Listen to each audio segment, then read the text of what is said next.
The tragic death of Grace Millane, a 22-year-old British backpacker, shook the world and left many unanswered questions lingering in the air. Was it a crime of passion, a heartless act driven by uncontrollable emotions, or something far more sinister? As the investigation unfolded, the details that emerged only deepened the mystery surrounding her final hours. Who was the man responsible for her death? And what truly happened that night in a hotel room? Grace Millane was a vibrant 22-year-old woman whose life was full of promise. Born in the UK, she was known for her adventurous spirit, love of travel, and her ambition to explore the world. Grace had recently graduated with a degree in advertising and marketing, and she was eager to pursue her dreams in the professional world. But before settling into her career, Grace decided to take some time off to travel, an experience she had always dreamed of. Little did she know, her backpacking trip around the world would end in the most tragic way. In November 2018, Grace embarked on a solo journey to New Zealand. Her trip was a testament to her independent nature and her desire to experience new cultures. During her travels, she kept in regular contact with her family, sharing her adventures through social media and messages. From climbing mountains to meeting new people, Grace was living her dream. It seemed like the perfect adventure, and everything appeared to be going according to plan. However, on December 1st, 2018, Grace's family received the horrifying news that would change their lives forever. Grace had gone missing after a night out in Auckland, New Zealand. Her last known moments were captured in a series of photos and videos where she appeared to be enjoying herself at a local bar. She had been in the city for just a few days, soaking in the sights and sounds of a city she was excited to explore. But by the time her family became aware of her disappearance, it was already too late.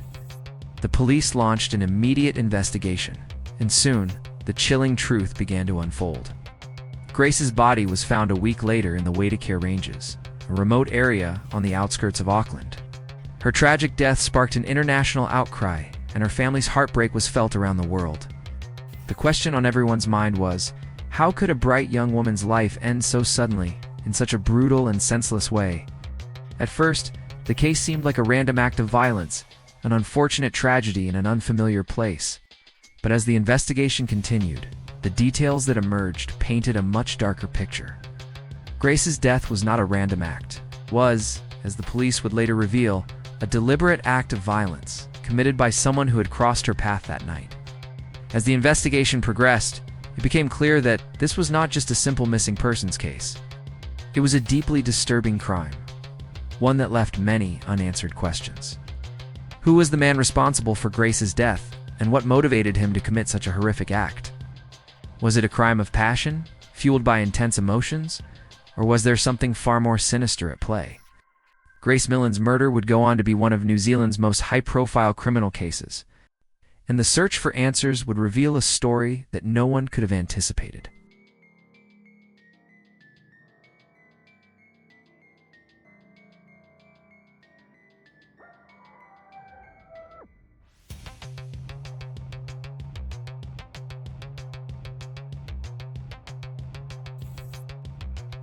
As the investigation into Grace Millane's death unfolded, a key figure emerged, the man who had been with her on that fateful night. His name was Jesse Kempson, a 26-year-old man from New Zealand, and his involvement in Grace's death would turn out to be far more disturbing than anyone could have imagined. Jesse Kempson initially appeared to be just another face in the crowd, a man who had met Grace at a bar, and then, after chatting for a while, invited her back to his hotel room. On the surface, their meeting seemed innocent, perhaps just two strangers, connecting for a brief moment in a foreign city. But what appeared to be an ordinary encounter quickly spiraled into a tragedy that would unravel a series of horrifying events. Kempson was not an unfamiliar name to the police. He had a history of troubling behavior, including multiple past convictions for dishonesty and violence. However, at the time of his encounter with Grace, he had no known connection to her. Grace, with her open heart and adventurous spirit, had no reason to suspect that the man she was spending time with would be her killer. She had no way of knowing that the man standing in front of her had a hidden, darker side that would eventually lead to her death. On the night of December 1st, 2018, after meeting Grace at the bar, Kempson invited her to join him at his hotel, where the two continued their night. It was here, in the confines of a hotel room, that the violence began. The details of what happened behind closed doors remained shrouded in darkness. But what the investigation would later reveal was chilling. Jesse Kempson sexually assaulted Grace, and in a twisted turn of events, he strangled her to death. What happened between the two that night was not a spontaneous crime of passion, as many initially speculated. It was a calculated and brutal act carried out by a man who had already shown signs of aggression. The cold nature of the crime raised disturbing questions about the mind behind it. How could someone go from an innocent encounter to such a horrific, premeditated act of violence? Was it purely the result of a fleeting moment of rage, or was there something deeper at play? In the days following Grace's disappearance, Jesse Kempson's actions appeared to grow more erratic. He lied to police about his involvement and attempted to cover up his crime. He gave investigators false statements about his interactions with Grace, even going so far as to claim that she had left his hotel room unharmed, which turned out to be a complete fabrication. His behavior grew more suspicious, and the police soon realized that they were dealing with a man who had no remorse for what he had done. The more investigators dug into Kempson's background, the more troubling details came to light. He was revealed to have a history of manipulating people, particularly women. And he had been involved in a series of troubling incidents prior to meeting Grace. His actions were not those of a remorseful man, but of someone who had a dangerous pattern of behavior. The police would soon discover that Grace was not his first victim, and that Kempson had a troubling history of violent outbursts and dishonest behavior that had been overlooked. As the investigation progressed, Kempson's chilling lack of emotion and his calculated lies painted a picture of a man who was capable of far worse than anyone had imagined. What made this crime even more disturbing was the fact that Grace's death was not an isolated incident. Jesse Kempson's behavior showed that he was a man with a pattern of manipulation, violence, and a complete disregard for human life. This section of the case would set the stage for the trial that would follow, revealing just how deeply flawed Kempson was and why his actions were far from an isolated crime of passion. His chilling behavior in the face of a life taken would leave many wondering how someone like him could exist in a world where human life is so often taken for granted.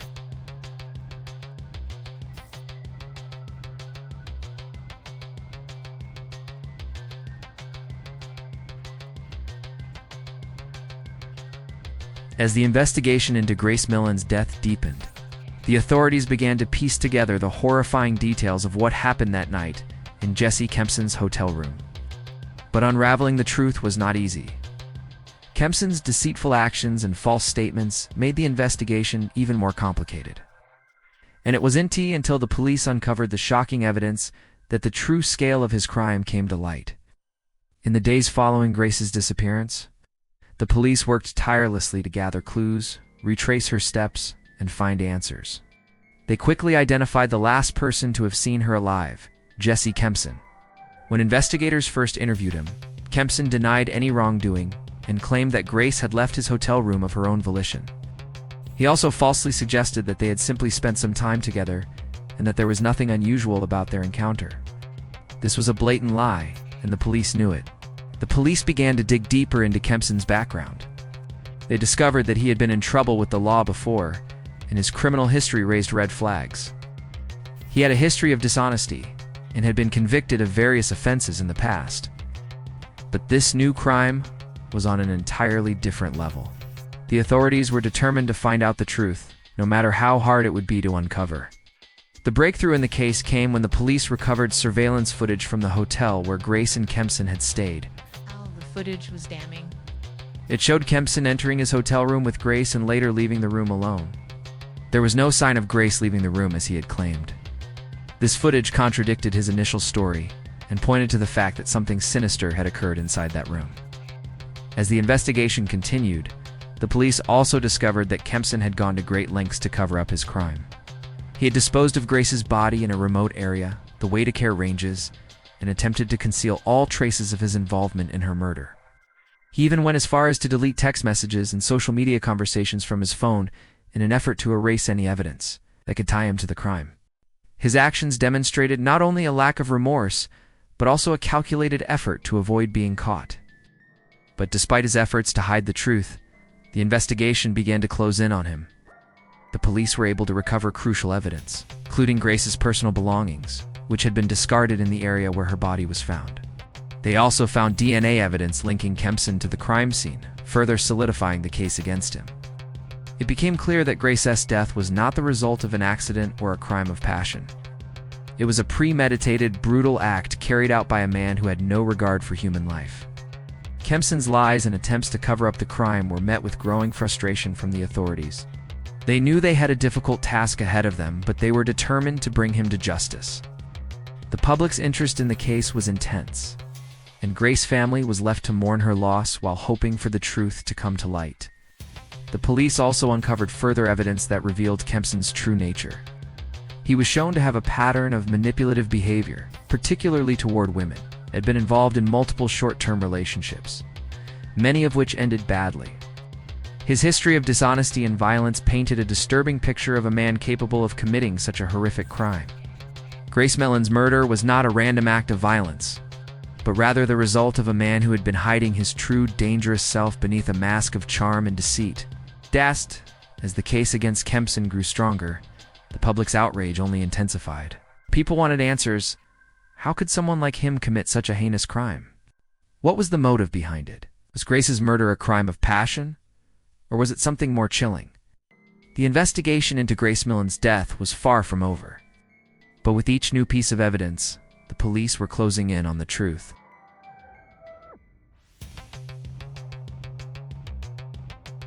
After months of investigation, the case against Jesse Kempson was finally brought to trial. The trial, which began in November 2019, became one of the most highly publicized legal proceedings in New Zealand's history. The evidence against Kempson was overwhelming, but his defense team would still try to argue that the death of Grace Millane was not a premeditated crime, but rather a tragic accident. The prosecution, however, presented a case so compelling that it would be difficult for anyone to ignore the dark truth behind Grace's death. The courtroom was filled with tension as the trial began. Kempson, who had been charged with the murder of Grace Millane, sat in the dock, his face expressionless as the prosecution laid out the damning evidence against him. They presented the CCTV footage showing him entering the hotel room with Grace, followed by him leaving the room alone. They showed how Kempson had lied to the police, trying to cover up the truth. But the most disturbing evidence was the forensic proof linking him directly to Grace's death DNA evidence. Witness testimonies and the meticulous investigation that had pieced together the horror of that night. The prosecution argued that Kempson had planned the murder, and that he had intentionally lured Grace back to his hotel room with the intention of assaulting her. They pointed to his history of manipulative behavior and how he had used charm and deceit to gain Grace's trust before committing the unthinkable. The details of the crime, as revealed during the trial, were shocking. Grace had been strangled to death, and Kempson had disposed of her body in a remote area, hoping to make her disappearance look like a tragic accident. Despite the weight of the evidence, Kempson's defense lawyers attempted to argue that the murder was a result of an argument gone wrong, a crime of passion that had escalated unexpectedly. They claimed that Grace's death was not premeditated, and that Kempson had not meant to kill her. However, the evidence presented by the prosecution painted a different picture entirely. The deliberate nature of the crime, the lies Kempson told to cover up his actions, and his lack of remorse all pointed to a cold-blooded murder, not a crime of passion. Throughout the trial, Grace's family sat in the courtroom, heartbroken but determined to seek justice for their daughter. They had been forced to relive the tragic events leading up to her death, and the pain of hearing the details of her final moments was unbearable. But they also knew that they were fighting for Grace's memory, and that this was their chance to see justice done. They watched as the prosecution argued their case, hoping that the jury would understand the truth and deliver a verdict that would bring closure to their family. As the trial continued, it became clear that the defense had little to stand on. The evidence against Kempson was irrefutable. His actions, both before and after the crime, painted a portrait of a man who had not only taken Grace's life, but had done so with premeditation and malice. His lies, his attempts to cover up the crime, and his lack of empathy made it clear that this was not the result of a spontaneous outburst, but a carefully planned and executed murder. On November 22, 2019, after weeks of testimony, the jury deliberated. The verdict came down, and Jesse Kempson was found guilty of the murder of Grace Millane. The news of the conviction was met. The tragic death of Grace Millane sent shockwaves through the world. But beyond the heartbreak and sorrow, it also ignited a powerful movement aimed at bringing about change. Grace's murder was not just another isolated crime. It was a stark reminder of the dangers that can lurk in the most unexpected places. Her death highlighted the vulnerabilities many young women face while traveling or interacting with strangers, and it sparked widespread discussions about how society could better protect them. Grace's story became a symbol of resilience in the ongoing fight for justice, not only for her, but for countless other victims who had suffered in silence. In the wake of Grace's death, her family became vocal advocates for women's safety and for changes to the law. They campaigned for stricter measures to protect women, especially those traveling alone. Grace's parents, in particular, used their grief to fuel a movement that would raise awareness about the dangers women face in everyday life. They tirelessly worked to ensure that Grace's legacy would be more than just a memory, but a call to action for everyone to play a part in preventing such tragic losses in the future. One of the major pushes following Grace's death was the call for a Grace's Law, a law that would make it easier for authorities to investigate cases of missing persons and hold individuals accountable for crimes against women. Grace's family believed that if such a law had been in place before, it might have expedited the investigation and possibly saved her life. The Millane family's efforts led to greater awareness surrounding safety for travelers and solo adventurers. Their advocacy contributed to the public's demand for more protections for young women, particularly in the areas of travel and online dating. Additionally, Grace's death triggered conversations about the responsibilities of social media platforms and dating apps. Grace had met Jesse Kempson through the online platform Tinder.